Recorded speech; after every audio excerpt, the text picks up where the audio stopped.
For me, when I heard about his story, I was so amazed because I remember some few days ago while I was on the express here in Bagada, I saw about 2 trailers, transporting hundreds of cows.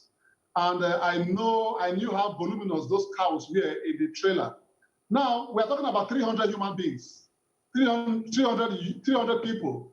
What were the means of transportation? Were they evacuated by vehicle? What kind of vehicle came to that school to evacuate those guys? These are what we call the fruit of crime. We need to look at the fruit of crime. When they came to the school, what did they come with? Did they come with vehicles? Did they come with helicopters? Did they come with truck? How many trucks did they come with? And why they left that school, our investigation team, how did they trail their departure routes? Because definitely that departure route should have been traced. Well, I'm not going to say it is a conspiracy theory. I'm going to look at it from a security point of view. From security point of view, I think that is a capital defeat to the security architecture of this great country. We must not allow this to happen again.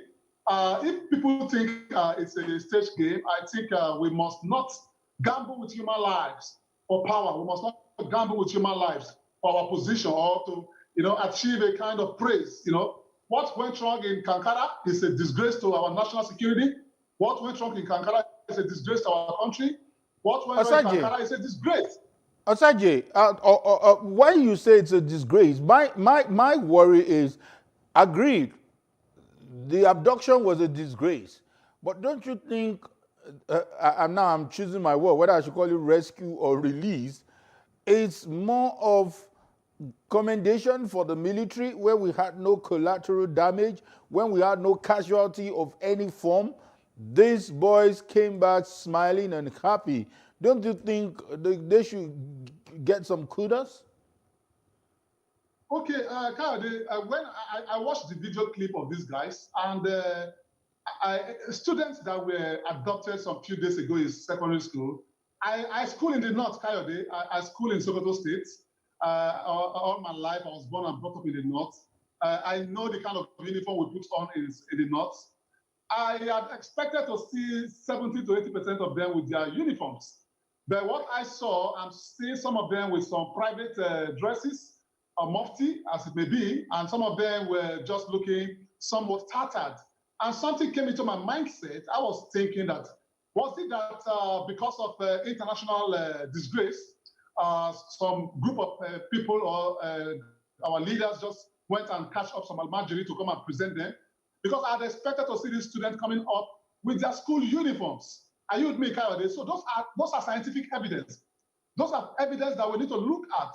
Now, if you want me to commend the military, has the military come on board to tell us that they actually went for that rescue mission?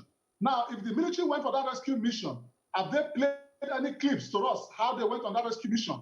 What method did they apply in going for that rescue mission? Did they carry out a negotiation mechanism? Did they carry out a strike mechanism? Did they as well carry out a rescue and a cleanup mechanism? So we need to know the type of mechanism they use to rescue those guys. If it is negotiation, how much did they negotiate with the criminal element? Because I heard the governor very clearly today. He said that no money was paid, but there was negotiation. Now, when you say no money was paid, there was negotiation. What was the negotiation about? Did you negotiate with them that, okay, you are going to give them part of our territory? Did you negotiate with them that, okay, you are not going to have vigilante in the state, or the military are no longer going to bombard the forest? What were the negotiations and mechanism in place? We need to know all these things, Kayode, because my head is getting blown up now. I don't like the situation whereby some people who are privileged to be in power who want to play with the integrity of over 200 million Nigerians. I don't like my brain being played with at all, please. Okay. Let's just get this. I know that this might also require some security answers to a lot of questions you've raised. I must say that they are very, very germane, and we will make every effort to listen to military, respond to your questions. We will try to speak with them to get their response on this, because we are reviewing their operations. Trust me, the second segment is going to be more about political. So you have more to tell us this first segment. Then Mr. Yinka Odumake will tell us more in our second half. But in the interim, let me speak to Mr. Yinka Odumake. He has raised some questions, and I'm sure you have also raised some questions from your logic. And I'm looking at it. I wouldn't expect that the government would tell us that money exchange hands. But what we don't understand is what kind of negotiation could have happened that we had these boys all back. Remember the video that was released by alleged Boko Haram where they mentioned that, oh, the vigilantes should back off, the military should back off. Don't you think these are all signals that might be involved in the negotiation? Well, the so-called negotiation, if expect them to go to buy, cannot be done anything about money. You remember when they released some Chibok girls that time? It was Wall Street Journal that told us that this government paid 3 million euros to Boko Haram. And it took weeks before Alhaji Mohammed could make a simple denial, which was not convincing. And but the Wall Street Journal put that out there. There was 2 million euros that had been paid to Boko Haram. And this one, for this week release, which some social media dubbed called the rescue, we believe that money must have been paid. You cannot. When the Americans came to rescue their citizens, we know what was involved. A rescue without a single shot being fired, 344 people. Like my colleague said, 344. How are they carrying? How are they taking? And that's why I said at the beginning of this program that we should not be treated like as if we are all imaginary, that we don't have any brain at all. We have brains. We can reason with our brains.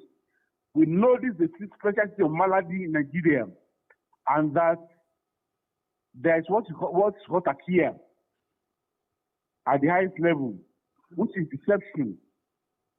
We are being deceived. A wool is being pulled over our very eyes, and the truth of what's going on at the appointed time will come out. But there's no doubt that taxpayers' money must have been treated on this. And we, from the way the whole thing went, from the abduction, the drama, the very feeble responses by the federal government, you know, Garbache was even saying that only 10 boys were kidnapped. But Garbache is on record that Garbache has apologized, that he made that. It is on record that Garbache has apologized, that he said that only 10 boys were kidnapped. He has apologized. And but don't also forget that. Don't forget that even when they went to kidnap some people in Southern Kaduna, it was Garbache that was giving the reasons for why it happened, as if he remember Boko Haram. So clearly, when you put everything together, it's not difficult for intelligent people to see that there's a game has been played on Nigerians. Okay. And that game is very cheap. And people are still to it. Mr. Yiko, my next question is a bit emotional. Let me get your response on that, and I'll go back to Saji. It's a bit emotional. Okay. I saw some parents, even in international media, not just local media, you know, already carrying out the protest to say that government is not doing enough. Government is not doing enough. And these parents have their boys back in their homes. How would they feel to say that this was all a scam?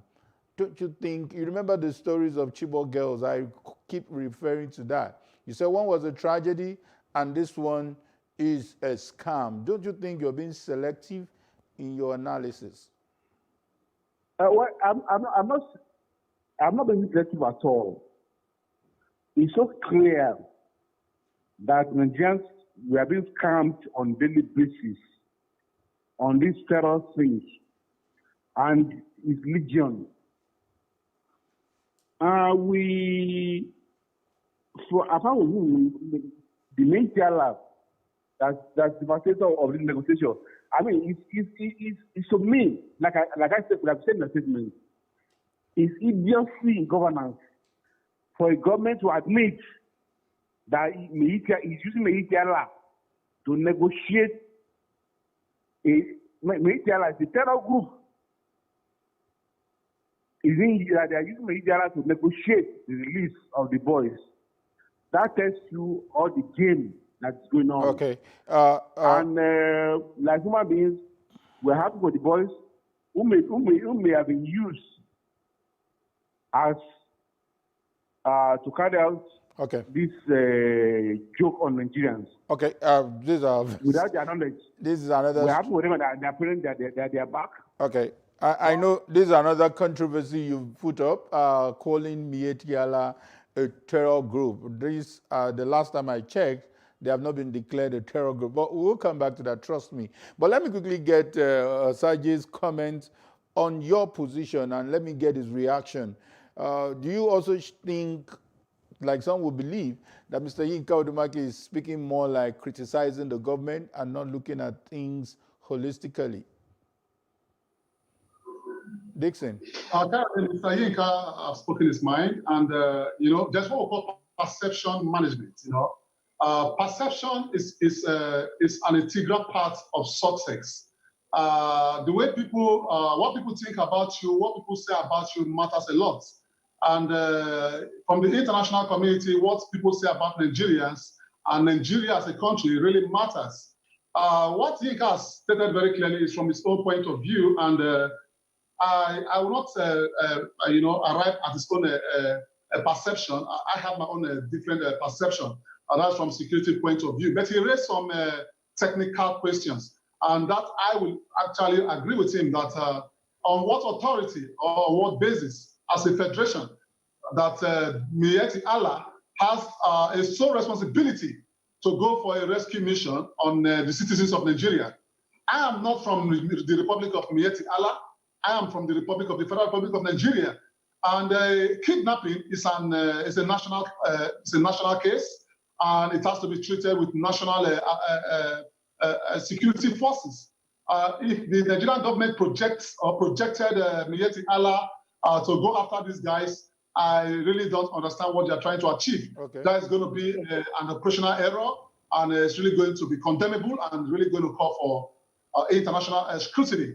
Because these are some group of people who have personally heard their leader spoke about threatening words to this great nation. I don't understand where we are driving to, but we need to understand something, that no group of people, no organization, no security forces are greater than Nigeria. Nigeria is a great nation. We must accept that. And the sole responsibility of this government is to protect its citizens. But once that protection mechanism is being defeated, that's where crime comes to take place. Okay. Like I rightly told you earlier on, these children are going to live with this story till the end of their life. So I would want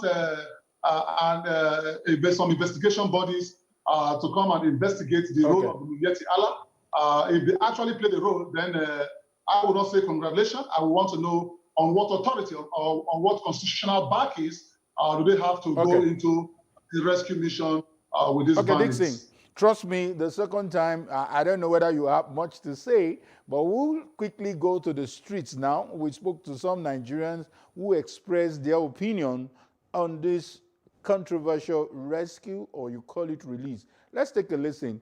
I'll be back shortly. Please, let's go to the street and hear what Nigerians had to say.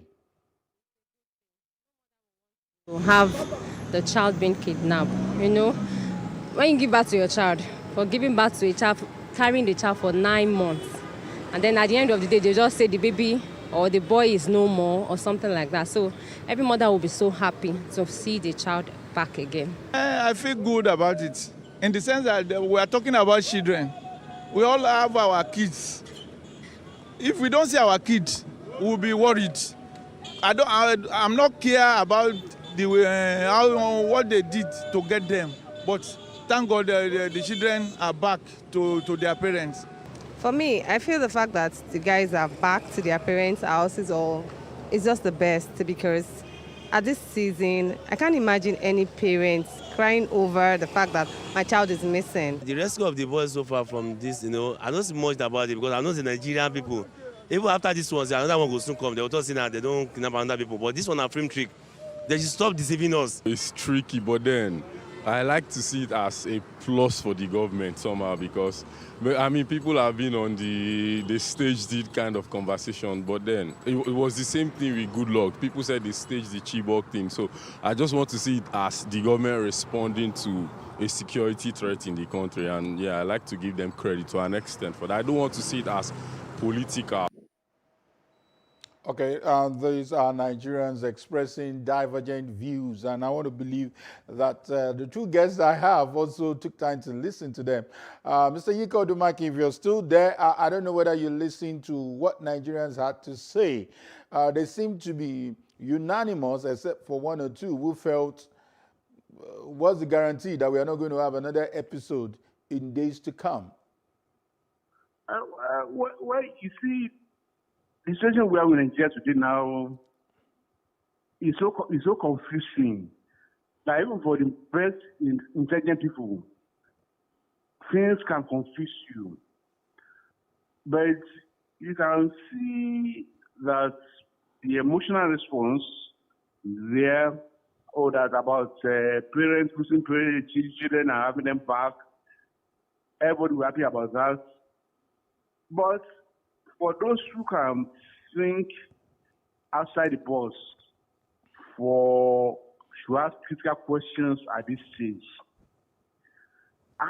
this is a country that was killing NSAS protesters weeks ago. Why is it that our security forces cannot go after the abducted girls, this girl?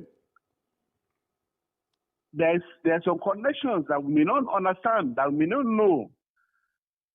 And in the final analysis, what this suggests is a serious conspiracy theory, and that we are being taken for fools as a people. But the truth will come out someday, no matter how long it takes.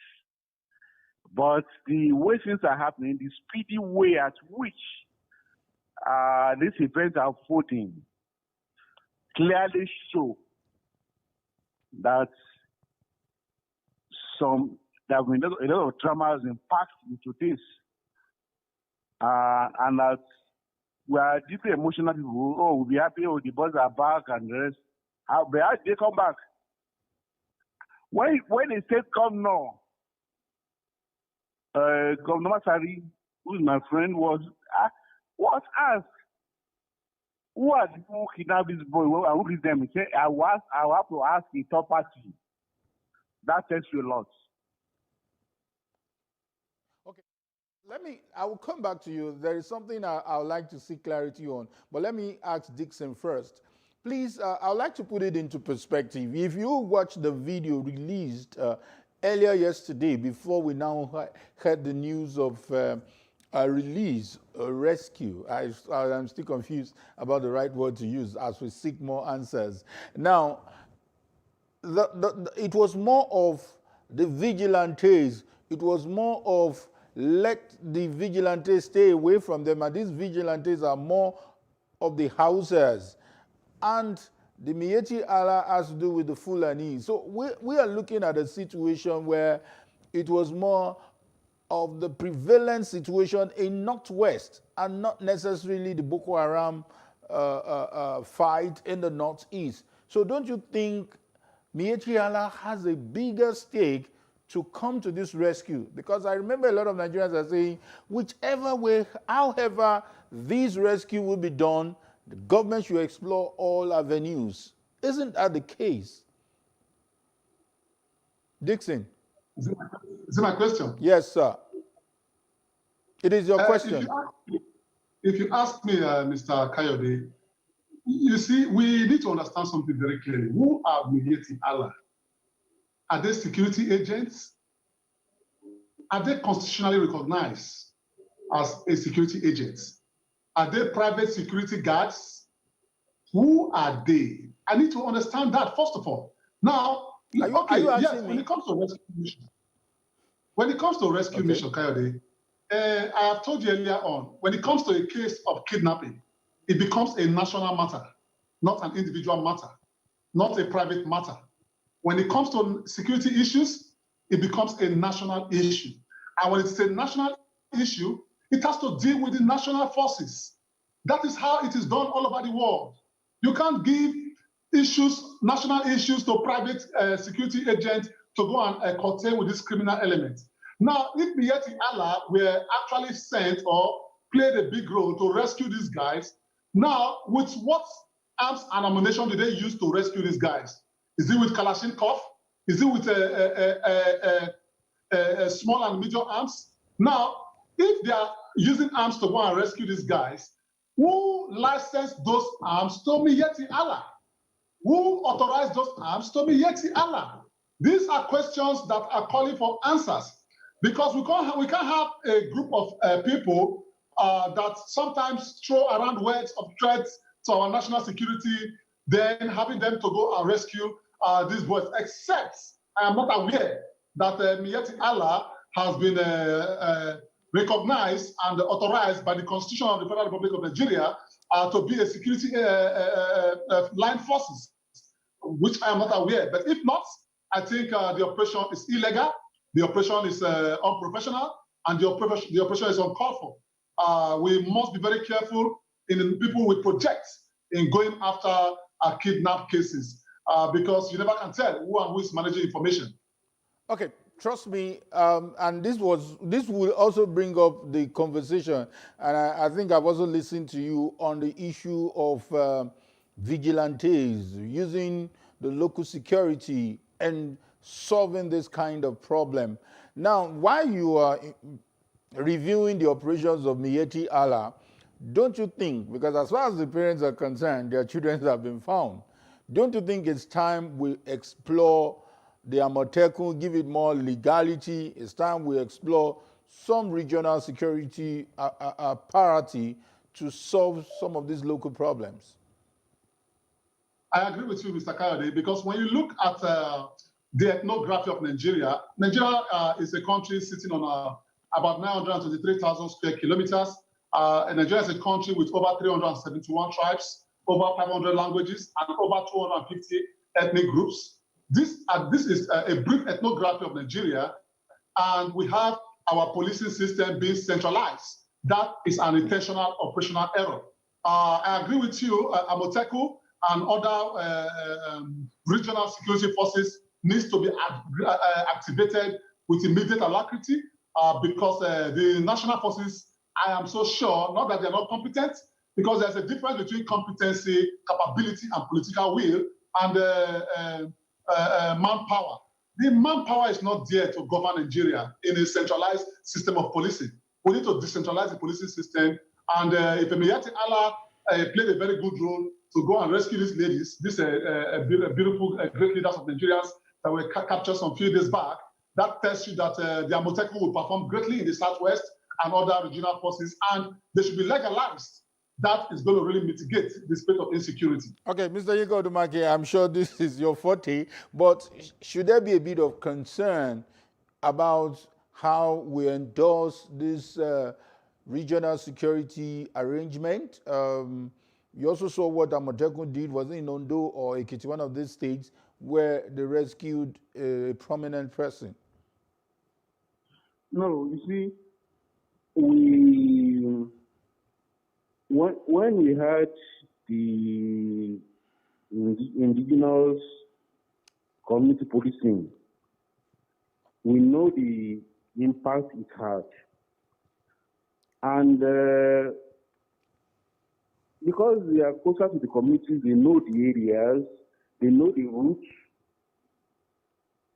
they are much, much more better than single policing has failed in Nigeria. And earlier we start to use the indigenous approaches to augment and security measure, the better for us. If we well control and manage to ensure that we use it to firm up the low security arrangements across the country. There is no doubt today that the national security has gone so embarrassing. We vote millions, billions for security, but we have no value for it.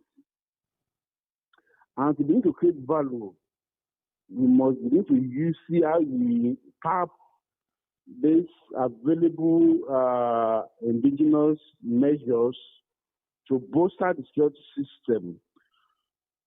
There's quite a lot of value we can get, but we must manage them very well and ensure that we get the maximum benefits to protect lives of our property of our citizens.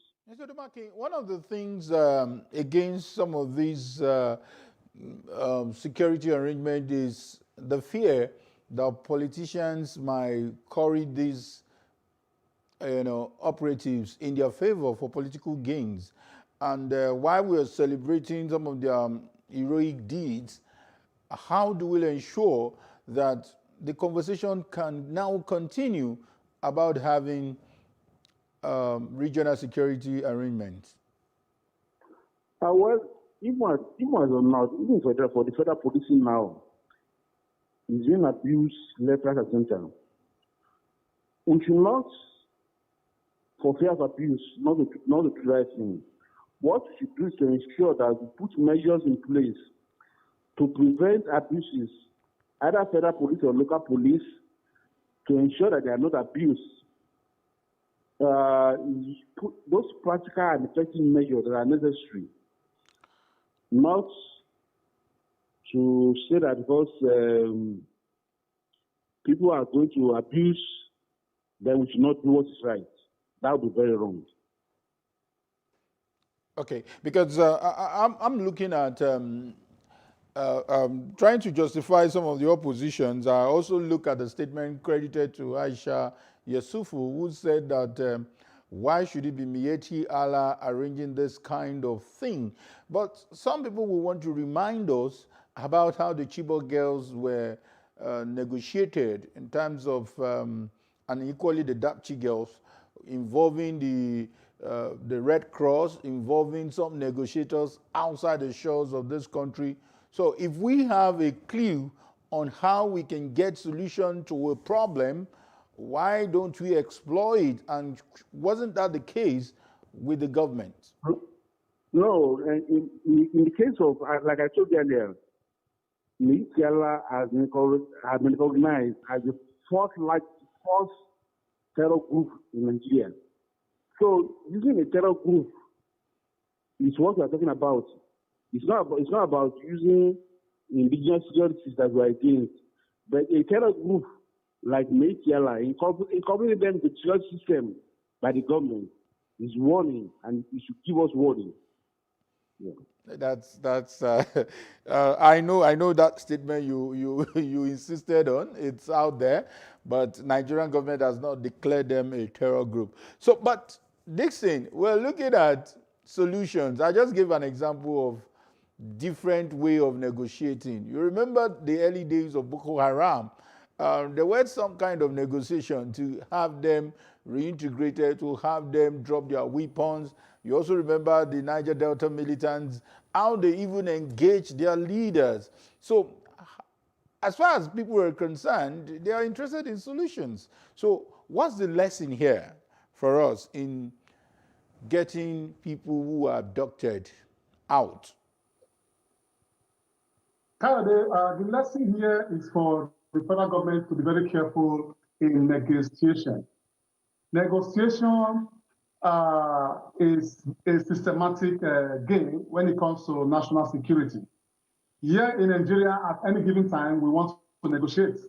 When somebody slaps the governor's daughter, you want to negotiate. When kidnappers kidnap some group of people, you want to negotiate. Negotiation is systematic. You don't negotiate anything that puts human life at risk. If some group of criminal elements are out there to kill Nigerians, you eliminate that threat. Do not negotiate it. Don't give room for negotiation. When you give room for negotiation, you are going to create an avenue for future reoccurrences. Now, you make mention of the Niger Delta. Those guys were fighting for a cause within their region that they were being maltreated or cheated from their natural resources. Okay, the federal government came in and negotiated with those guys. You're talking about terrorism, Boko Haram, killing of Nigerians because of their Islamic ideology. What went wrong? Federal government still went ahead, negotiated with these guys. Now we have another group of guys in the Northwest, and you are calling them bandits. How will you call people bandits that captures Nigerians, that inflict injuries on people, that kill people? You call them bandits. Terrorism is terrorism. If you put the life of any person at risk, or you put someone into the state of fear, you are a terror. And if you are a terror, you are a terrorist. And if you are a terrorist, you are practicing terrorism. Dixon. So the bandits in the Northwest, they are not bandits. They are terrorists. Dixon, Dixon, I'm feeling you. I totally feel you. But just for record and for the purpose of the people who are listening, when I know there are lesser evils, and I totally agree with you, but should anybody carry weapons that is not licensed, whether it's from Niger Delta, are we not talking about people who also kidnap people? Shouldn't we call evil evil irrespective of the nature it comes? Evil is evil, whatever the case may be, because you cannot use illegality to fight legality. Even when you watch the incident in Niger Delta in the early days, I'm from Niger Delta, most of those guys, they pick up arms, which is illegality. And the federal government went into negotiation. And the reason why the federal government went into negotiation was to bring peace back to that society. Now, going to the Northeast, federal government also went into negotiation. Now, these were the fundamental errors of leadership. And that is why our leaders need to come together as one to ensure that they lead us with truthfulness, they lead us with all honesty. Last week, I think the House of Assembly invited the president. I knew the president would not go. They should all invite themselves. Every one of them are guilty. In the last general election, I saw how they used Nigerians to go and be stealing ballot boxes. I saw how they used Nigerians to fight Nigerians. In the last NSAS, we saw how some group of criminal elements were being used to go and mess up some peaceful protests. These are people that are watching the state. When you use criminal elements to carry out your objective, definitely those criminal elements will come back and rise against the state. I totally agree. That is the problem. Thank you so much. I think your point is well driven home, but let me quickly get the last comment from Yinka Odubaki. Now, our fear is, how do we avert this kind of situation where people will just carry weapons and hold the state to ransom? Why we agree that there is failure of leadership across party lines? How do we ensure safety for innocent Nigerians who should have their freedom any time of the day? Yinka Odubaki, please. Well, clearly, I think that we need a leadership that is focused on the protection of the life and property of Nigerian citizens. Like I said, what we have in Nigeria today is a big embarrassment. Because, and we have seen that the little premium that has been placed on the lives of Nigerians, the present government has given the impression that even it places more premium on the life of cows than the life of human beings. The human beings should be the center of our government activities. Everything should be run around our human beings. We should place high premium on their lives. We must show. You saw the way Americans came here to rescue their citizens. What assurance are we giving to our citizens? We must run a government, any government that we run, that's not about the protection of the lives and property of Nigerian citizens, is no government. That's a very, very strong one from Yinka Odubaki. You really have a lot of words to churn out today. Thank you so much. I understand my time is up. Dixon Osagie, a security expert, all the questions you posed, trust me, we'll make attempts to get answers to them from the security agents that are in charge. We will hope that they will provide answers to them. And Yinka Odumakin, thank you for also obliging our invitation. We quite appreciate your position. Thank you. And let me quickly take a breather, and when we come back, I'll be giving you my take. Please don't go anywhere.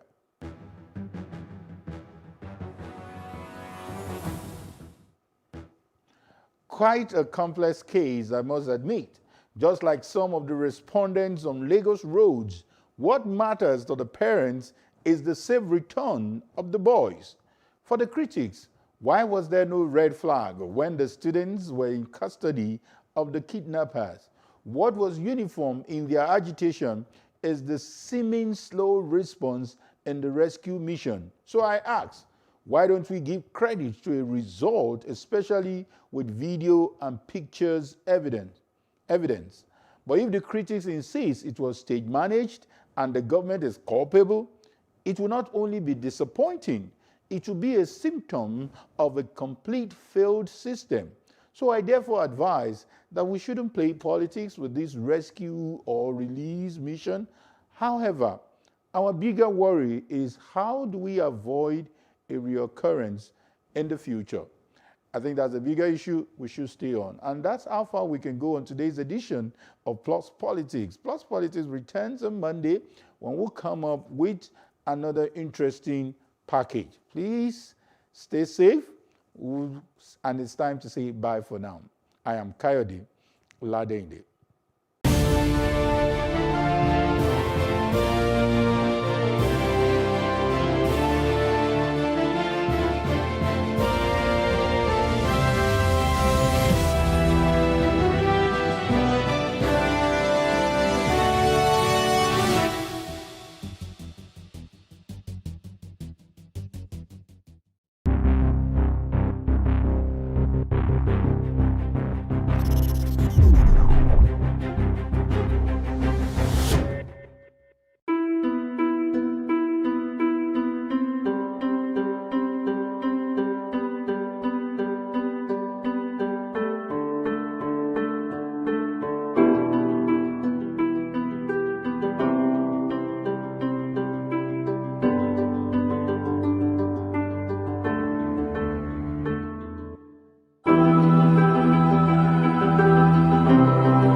First point of accountability is asking questions.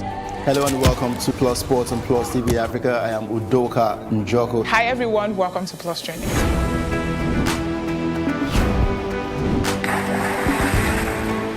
You cannot continue to recycle poverty while you're spending a lot of money on unproductive ventures. The government has to feel the impact. Honorable Commissioner, sir, welcome to the show.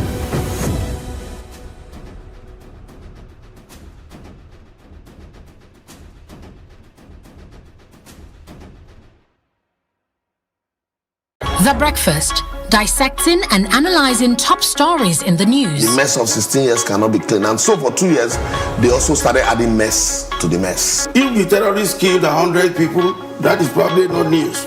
If they killed the governor, that is a big achievement. Nigerians are really upset. Labour cannot go there to discuss for the generality of Nigerians. Join the conversation online on YouTube, Facebook, Twitter, and Instagram. Send us your comments via WhatsApp on 0906 000 5719. If you have an opinion, share it with us. Plus TV Africa. Big stories live here.